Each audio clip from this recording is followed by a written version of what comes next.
اللہ الرحمن الرحیم۔ سندھ بورڈ سے 11ویں جماعت کا اردو کا پیپر دینے والے طلباء کے لیے ایک اہم ویڈیو لے کر حاضر ہوئے ہیں۔ آج کثیر الانتخابی سوالات یعنی MCQs کے حوالے سے 5ویں ویڈیو آپ کے سامنے پیش کی جائے گی۔ بغیر کسی تاخیر کے ویڈیو کا آغاز کرتے ہیں۔ پہلا سوال ہے، میاں نے بیگم کو خریداری کے لیے دیے 100 روپے، 50 روپے، 10 روپے یا 5 روپے؟ درست جواب ہے 10 روپے۔ اگلا سوال ہے، بلی تو ہو رہی تھی لال سرخ، نیلی پیلی، لال گلابی یا کالی سیاہ؟ درست جواب ہے کالی سیاہ۔ سوال دیکھیے، ہدہد کو زمین سے تلاش کرنے کی صلاحیت حاصل تھی، سونا، ہیرے، روٹی یا پانی؟ درست جواب ہے پانی۔ سوال دیکھیے، حضرت سلیمان علیہ السلام نے اس کے پر کاٹنے کا حکم دیا تھا، عقاب کے، طوطے کے، گھوڑے کے یا ہدہد کے؟ درست جواب ہے گھوڑے کے۔ سوال دیکھیے، لڑائی ہمیشہ شروع ہوتی ہے لپڑ ڈکی سے، مار پیٹ سے، تو تکار سے یا خامہ خواہ سے؟ درست جواب ہے خامہ خواہ سے۔ سوال دیکھیے، آپے سے باہر ہونا ہے روزمرہ، ضرب المثل، محاورہ یا تلمیح؟ درست جواب ہے محاورہ۔ دیکھیے، طنز کا مقصد ہونا چاہیے لڑائی، تکرار، اصلاح یا ایذا رسانی؟ درست جواب ہے اصلاح۔ سوال ہے، خون کے گھونٹ پی کر رہ جانا کیا ہے؟ روزمرہ، ضرب المثل، محاورہ یا تلمیح؟ درست جواب ہے محاورہ۔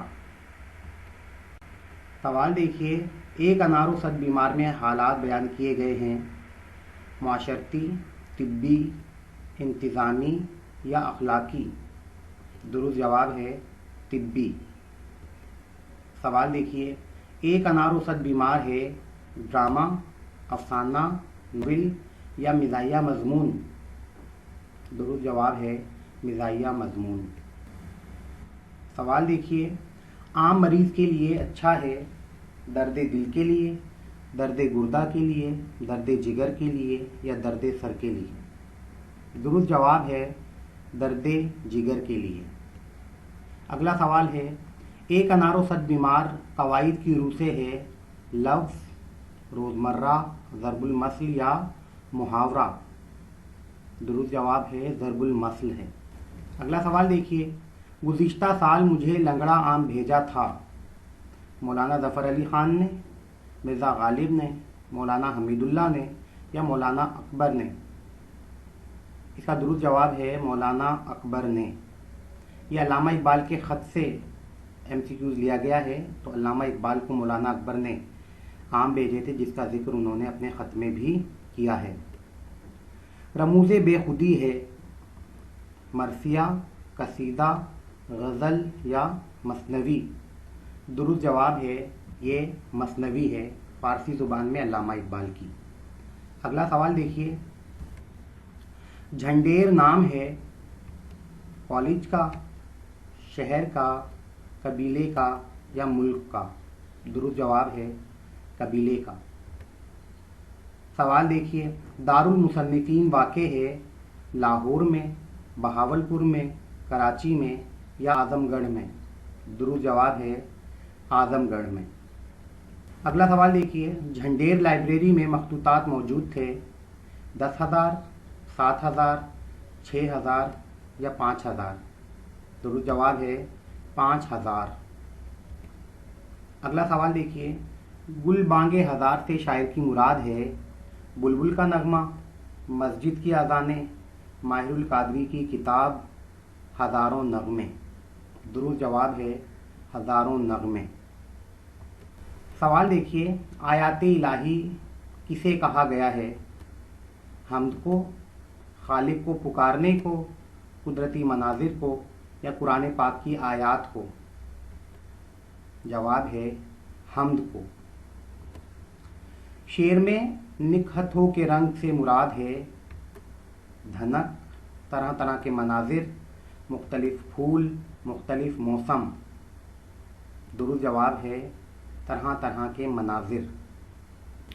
سوال دیکھیے، گرمی، سردی، سایہ اور دھوپ علامت ہیں بہار کی، خزاں کی، برسات کی یا موسموں کی؟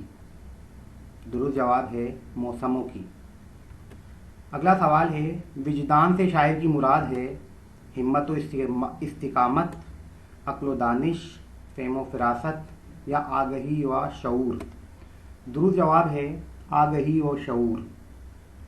دیکھیے، طیبہ نام ہے مکہ مکرمہ کا، جدہ کا، مدینہ منورہ کا یا ریاض کا؟ درست جواب ہے مدینہ منورہ کا۔ سوال دیکھیے، لفظ صاحب مقدور کے معنی ہیں حیثیت والا، تقدیر والا، مقدر والا یا قدرت والا؟ درست جواب ہے قدرت والا۔ سوال دیکھیے، صادق دہلوی کی ربائی ہمیں تعلیم دیتی ہے گلستان کی، باغ کا گوشہ بننے کی، باغ کا گوشہ بننے کی یا حب وطن کی؟ درست جواب ہے حب وطن کی۔ اگلا سوال دیکھیے، نظم رہے نام اللہ کا میں لفظ دام کے معنی ہیں قیمت، دھوکہ، ہمیشہ یا جال؟ درست جواب ہے جال۔ اگلا سوال دیکھیے، نظم داستان تیاری میں باقی حیت کے لحاظ سے ہے مسدس، مخمس، رباعی یا مثنوی؟ درست جواب ہے مثنوی۔ سوال دیکھیے، نظم داستان تیاری میں باقی میں لفظ لخلقے سے مراد ہے ستارے، اگربتیاں، الاؤ یا خوشبودار گھاس؟ درست جواب ہے خوشبودار گھاس۔ سوال دیکھیے، نرگس، یاسمین، موگرا اور جعفری ہیں زیور کے نام، کپڑے کے نام، درخت کے نام یا پھولوں کے نام؟ درست جواب ہے پھولوں کے نام۔ سوال دیکھیے، بنتے ہیں میری کارگاہ فکر میں انجم میں کارگاہ فکر سے مراد ہے انسان، عالم، مقدر یا شاعری؟ درست جواب ہے شاعری۔ سوال دیکھیے، لفظ علم کی جمع ہے علوم، اعلام، عالم یا علماء؟ درست جواب ہے اعلام۔ سوال دیکھیے، تیز گام سے شاعر کی مراد ہے تیز ذہن والے، تیز زبان والے، تیز قدم والے یا تیز سوچ والے؟ درست جواب ہے تیز قدم والے۔ سوال دیکھیے، قطعے میں اشعار ہوتے ہیں 4، 5، 8 یا کوئی قید نہیں؟ درست جواب ہے کوئی قید نہیں۔ قطعے میں کوئی قید نہیں ہوتی کہ کتنے اشعار ہونے چاہیے۔ حیت کے لحاظ سے قطعے میں لازمی ہے تخلص، قافیہ، عنوان یا ردیف؟ درست جواب ہے قافیہ۔ عزیز طلباء، کثیر انتخابی سوالات یعنی MCQs کے سلسلے کی 5ویں ویڈیو بھی یہاں پر ختم ہوتی ہے۔ تو میں امید کرتا ہوں کہ آج کی ویڈیو بھی آپ کو پسند آئی ہوگی۔ بہت جلد ایک نئی ویڈیو کے ساتھ آپ کی خدمت میں حاضر ہوں گے۔ اس وقت تک کے لیے اللہ